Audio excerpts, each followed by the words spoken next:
Hello, Susan. Hi, Frank. Thanks for making some time to have this chat with me. As as I was explaining just before, it's a way to try to think together, even if we're not in the same room, on how we go through this, and I mean more than that, right? How do we build on the horror that is happening, and how do we make sure this actually changes everything in terms of the way people think of Israel, of its supporters, of its backers. Um, I'm sorry to start with this, but I have to. Uh, the numbers are horrifying. Right now, there's more than 29,000 Palestinian dead, 50,000 at least injuries. More than 100 journalists have been killed. More than 1.9 million people have been displaced. 65,000, more than 65,000 homes have been completely destroyed. 170,000 have been partially destroyed. Um, Press headquarters partially damaged or destroyed. It's 165. 305 schools have been partially damaged or destroyed. 1,500 industrial facilities, 183 mosques, 3 churches. We can go on and on and on. And even though this is horrifying, these are just numbers, right? They don't reflect the true nature of what's happening. And for me, I think through your work, um, through through social media, through your books, you've been one of the best person at reframing the way we see Palestine and rehumanizing the way we see Palestinians. Uh, so when I give you these numbers,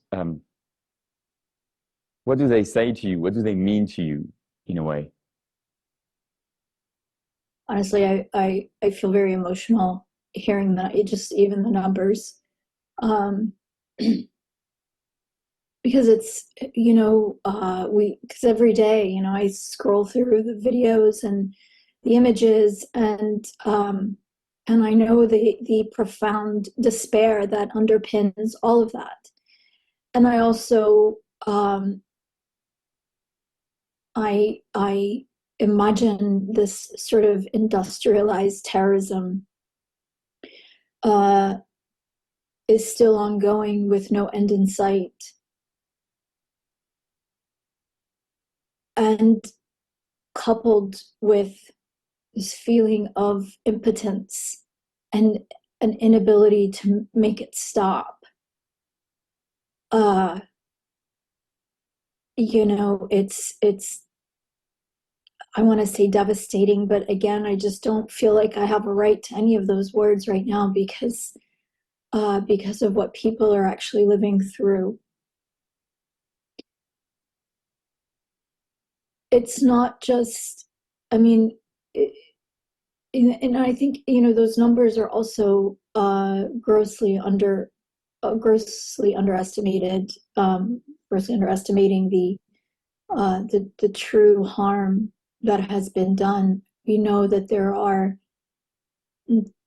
thousands, if not tens of thousands, of people who remain trapped under the rubble.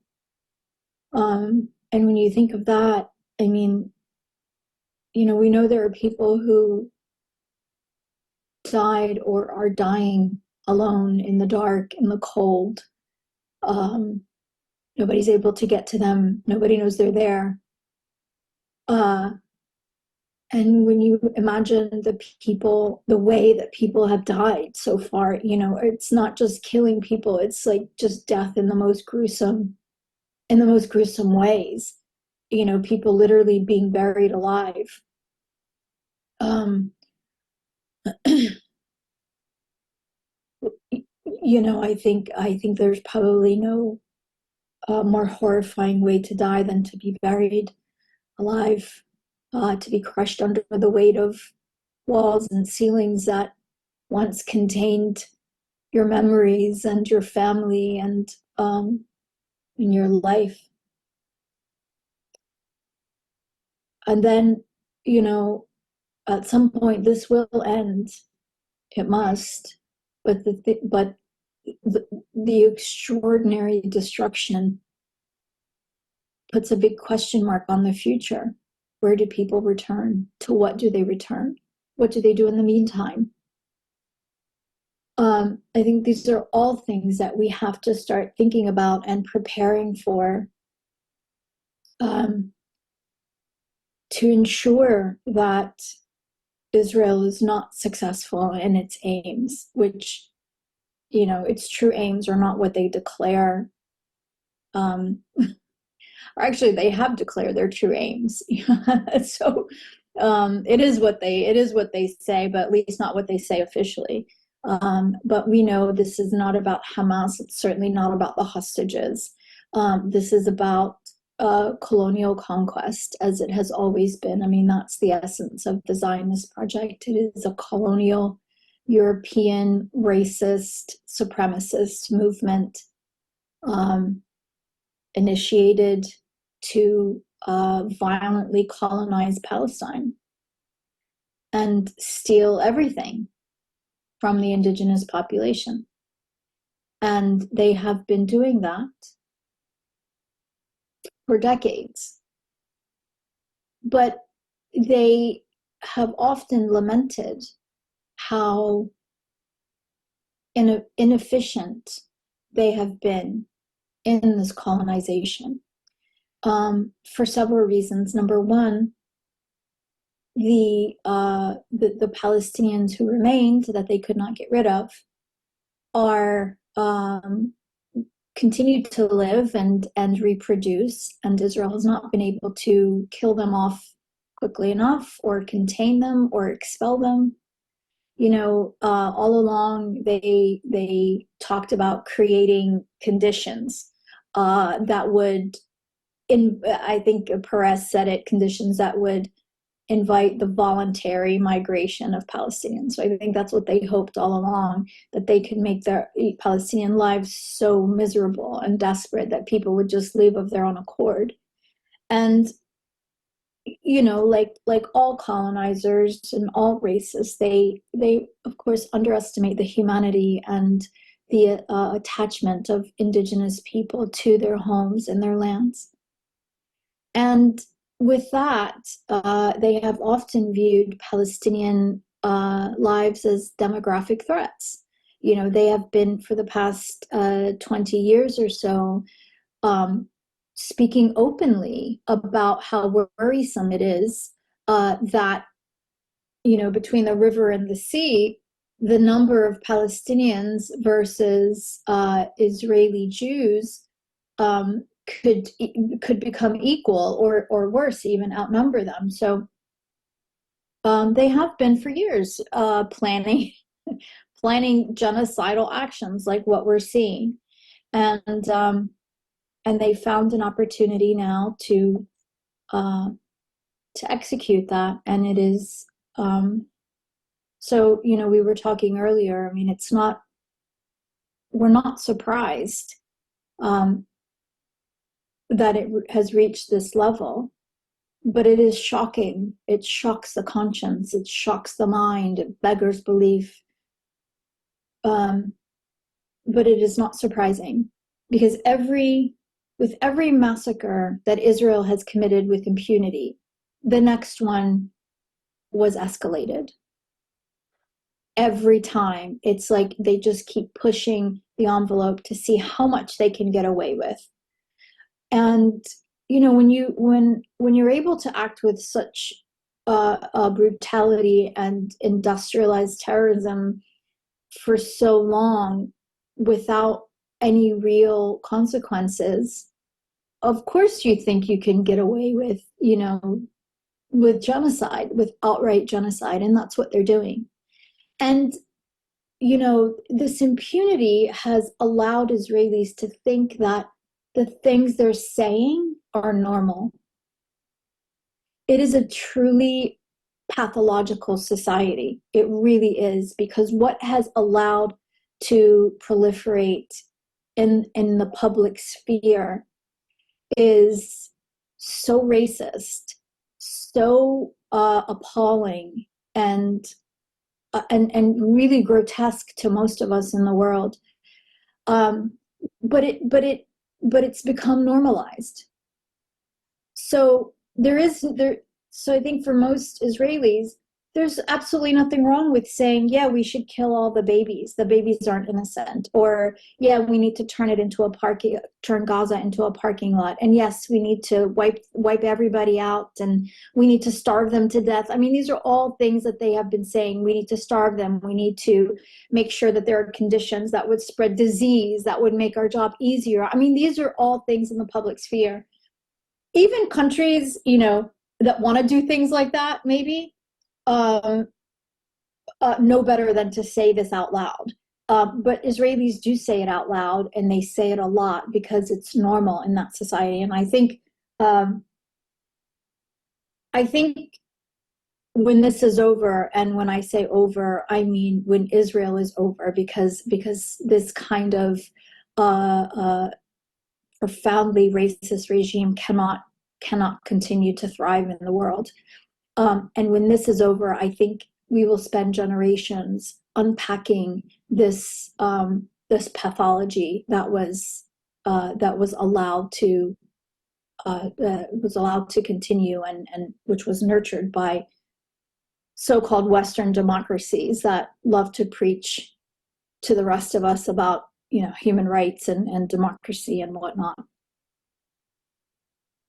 Thanks, Susan. So do you think actually that this is like the beginning of the end for Israel? Do you think Israel is going to sort of, in a way, self-destruct, like a monster that has no sense anymore and that goes into a rampage, and then finally, I think so.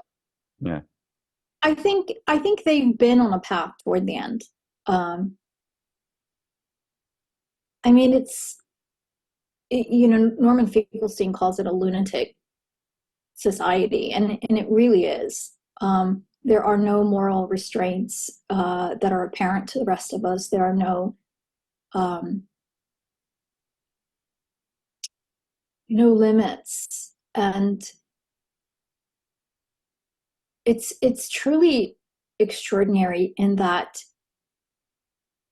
in the face of like this just incredible, like unfathomable brutality that we are seeing on our screens, that there are people in the world who can look at that and say, we want more. We need to do more. And, I think about this a lot, trying to understand, like, what, like I personally, I have only rage and hatred towards Zionists. But even in my darkest hour, I could never, there's nothing in me that could ever celebrate something like that if it happened to them. And so I think, so it's hard for me to comprehend. It is hard for me to comprehend who these people are or what they're made of.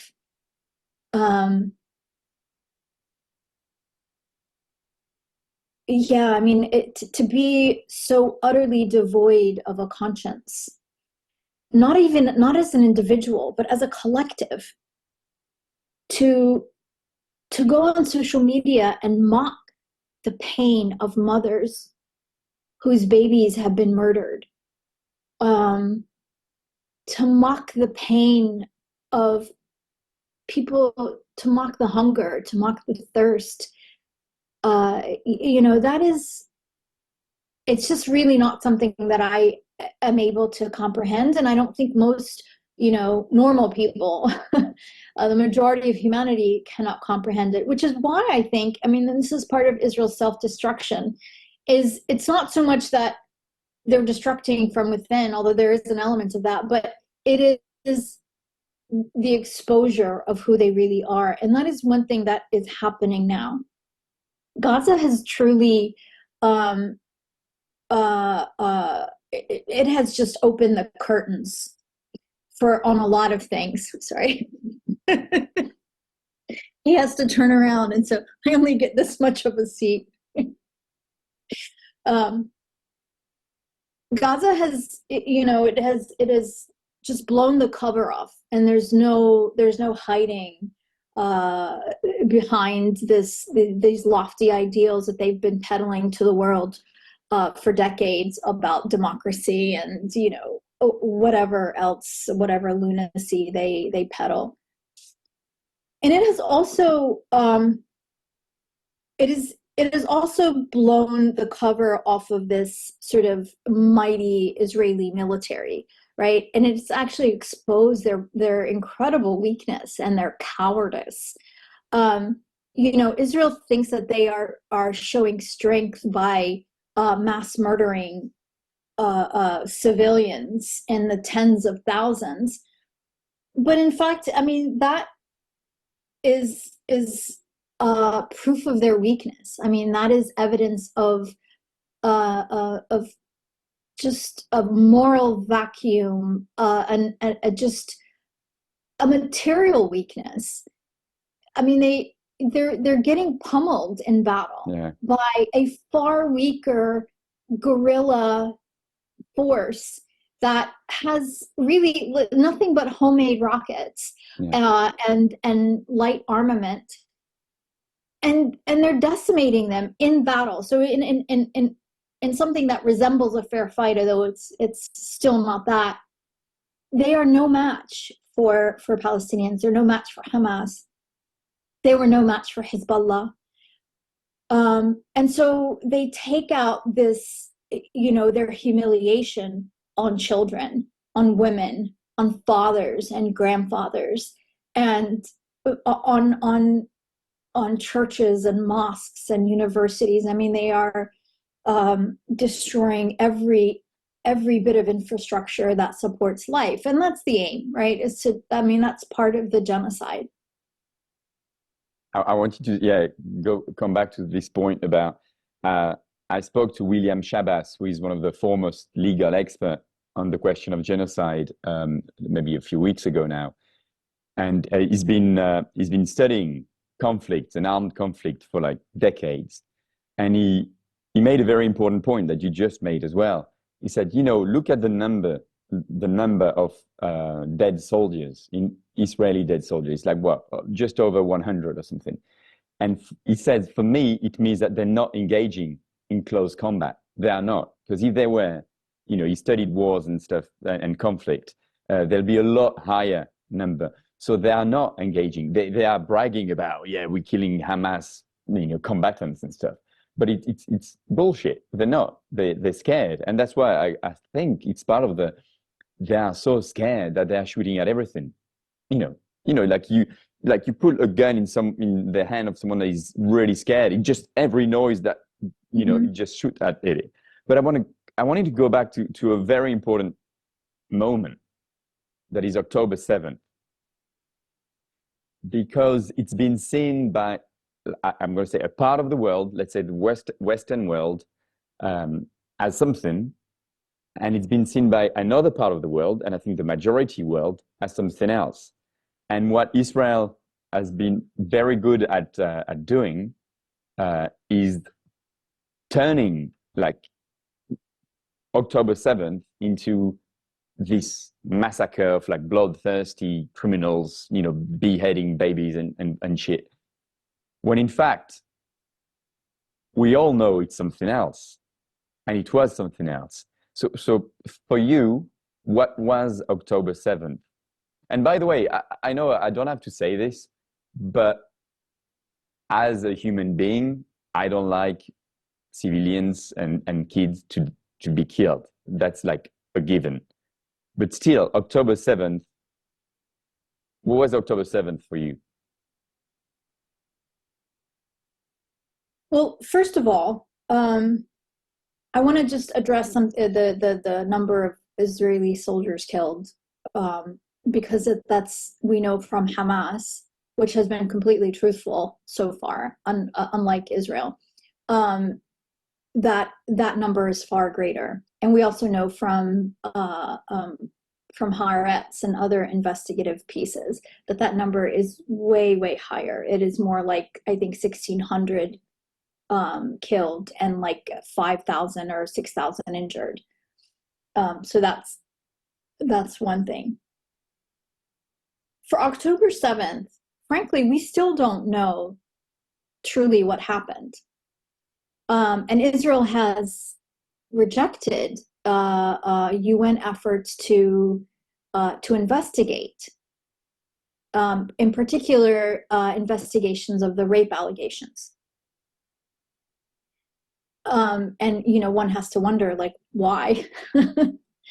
Why are you afraid of an investigation?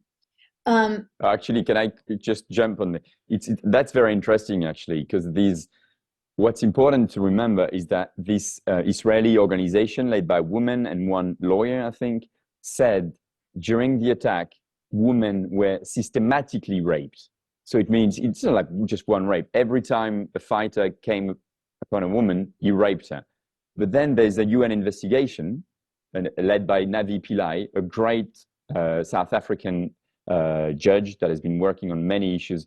And they pretty much asked this organization in Israel, you're making very serious allegations, and we're going to investigate them. Can we see the proof? Because that's the way an investigation works. And this Israeli lawyer went like, oh, well, you need to see proofs now. So you don't believe us. So you're anti-Semite like everybody else. It's madness.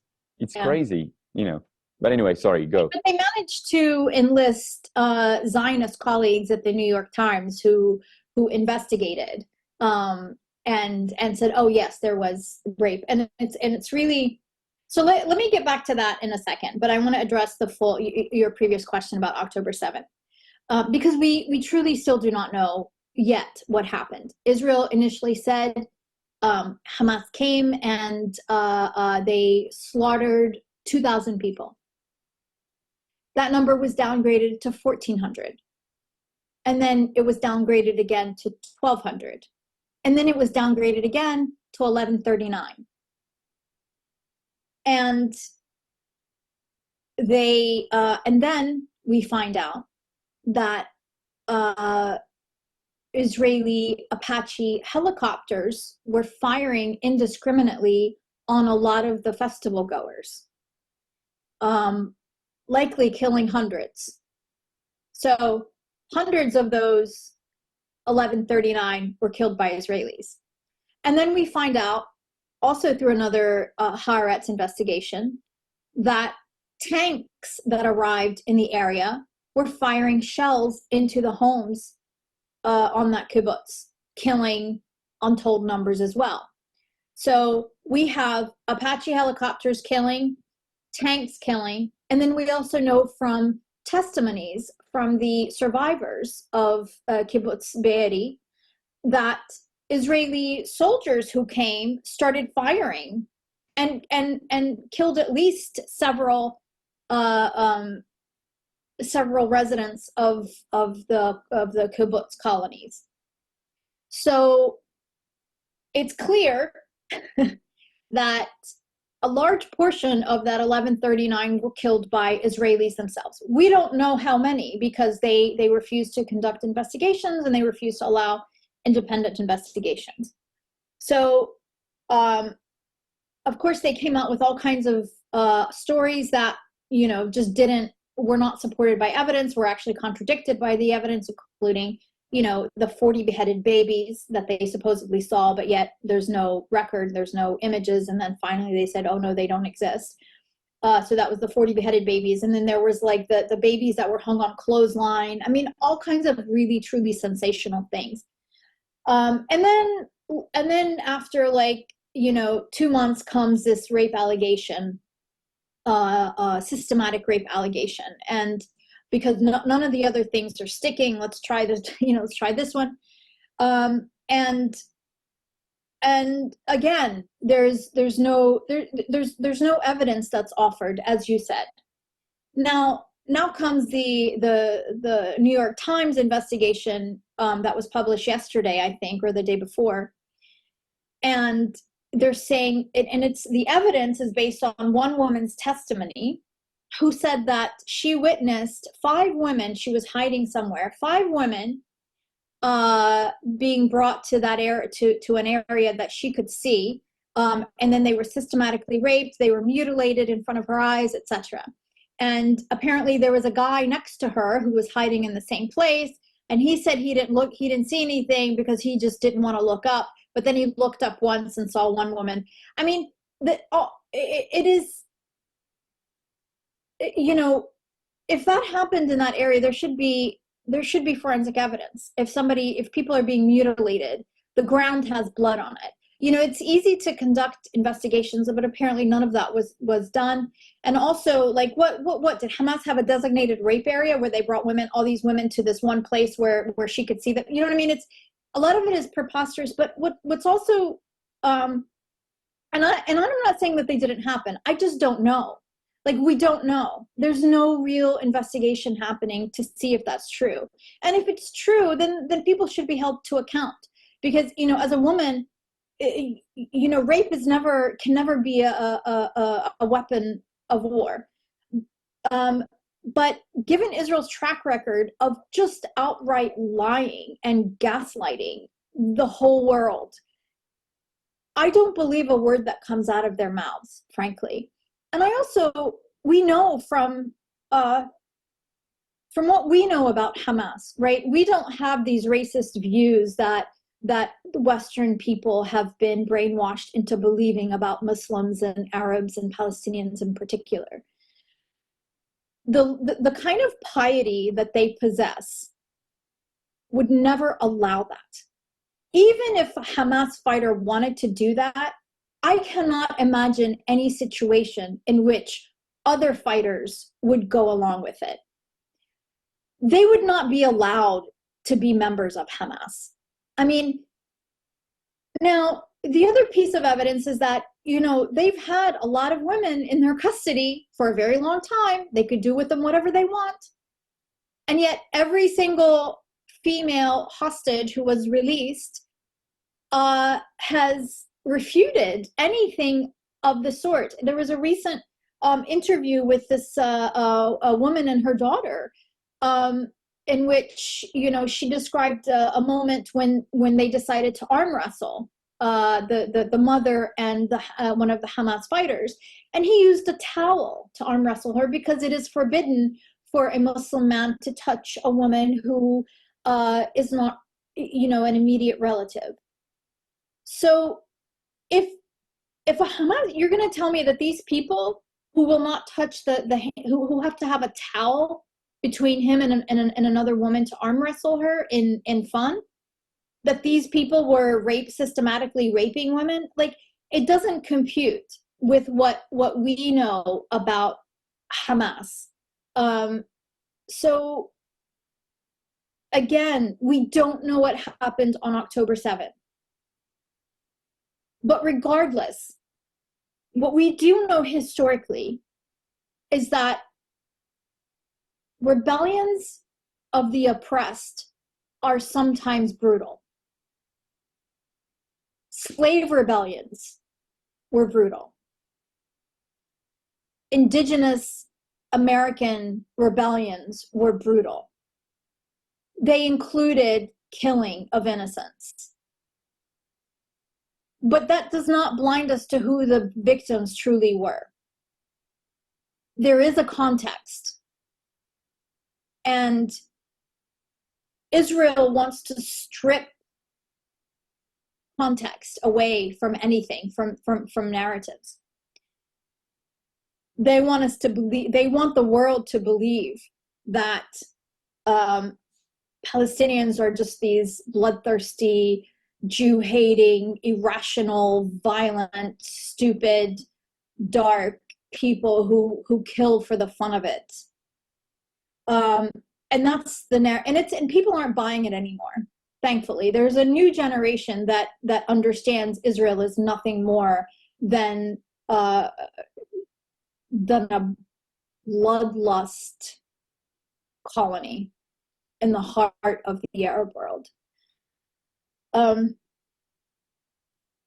But you know, the price the price that Palestinians are forced to pay over and over and over for the rest of the world to just see us as human beings, as an indigenous people who have suffered unspeakably for decades under this European violent settler colony that has been imposed on us, ostensibly to assuage the guilt and feelings and whatnot of white Europeans who turned against their own European Jewish population.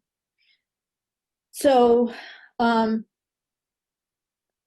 you know, the price is that is exacted from Palestinians is extraordinary.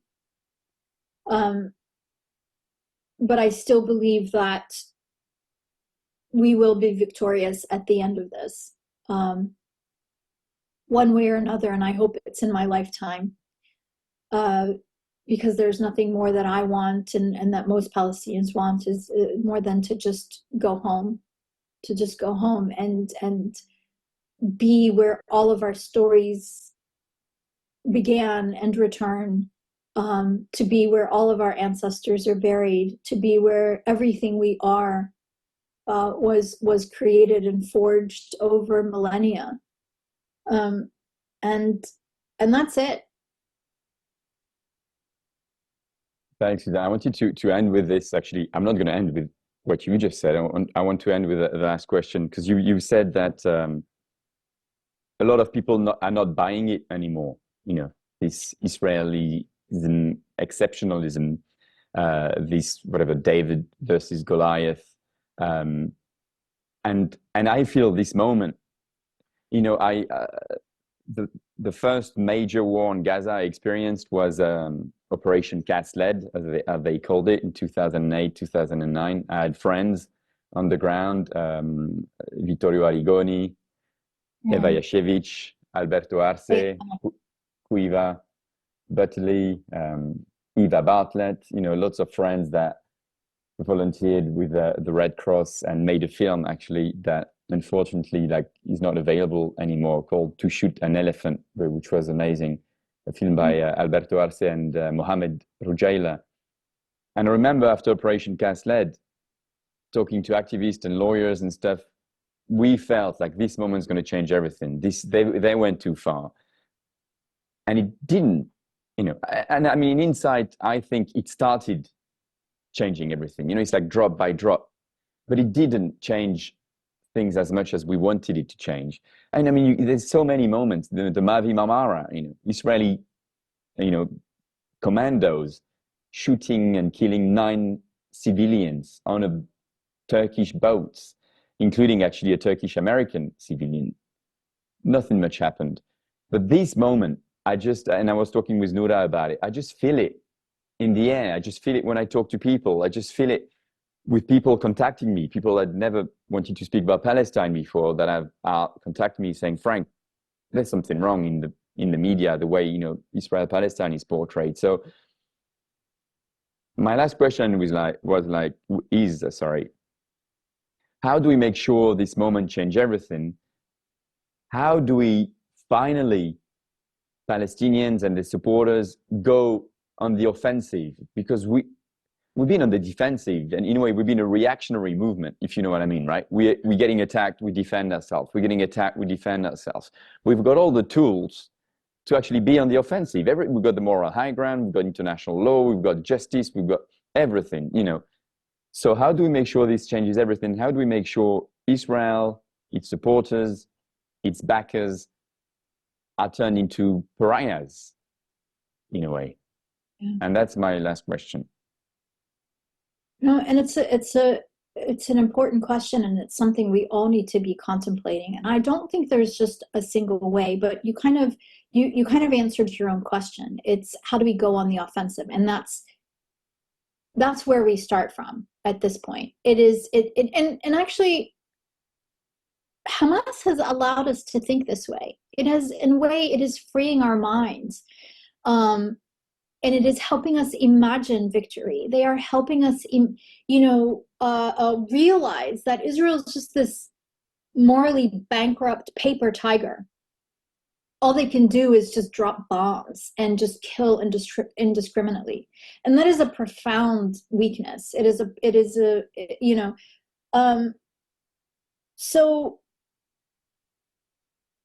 we, you know, starting from this point, from a point of offense, and then I think in every facet, we have to utilize an offensive posture. There should be now dozens, if not hundreds, of lawsuits